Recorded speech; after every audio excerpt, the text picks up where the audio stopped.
My name is James Holt, Jr., father of Alec Smith.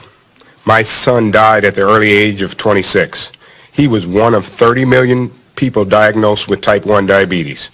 He died not because there was no treatment for this autoimmune disease. He died because he couldn't afford the treatment. How is that even acceptable? Alec went into DKA because after aging off of my health insurance, he was unable to afford the extremely high price of his insulin and diabetic supplies. Alec began to ration his insulin, hoping to make it to payday. The price of his insulin and supplies without insurance was $1,300 a month. This price has risen over 1,200% over the past 20 years.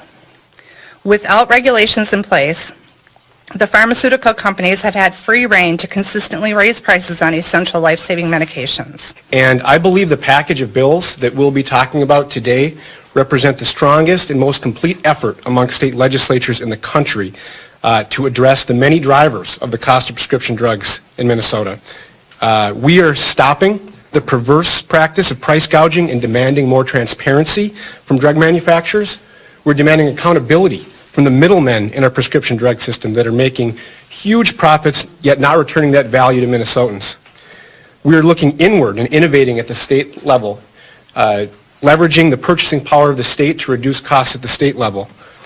We're insisting that patients and their doctors, not insurers and PBMs, should decide what medication is best suited to treat illnesses. And we're saying that never again in Minnesota should someone lose their life because they cannot afford the insulin they need to survive. These reforms recognize there isn't just one solve-all to this crisis, and that's important, especially when you consider the opposition we've heard as these bills have traveled through the committee. There's really been a bit of theater from big pharma and those with a stake in our broken healthcare system, where you'll see the drug manufacturers say, no, it's not us, this is not our problem, it's the insurers. The PBMs will say, no, they'll point back at the drug manufacturers, the insurers. Meanwhile, no one takes accountability.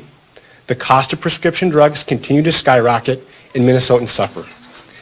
That is the method to this madness. And that's what it is, madness.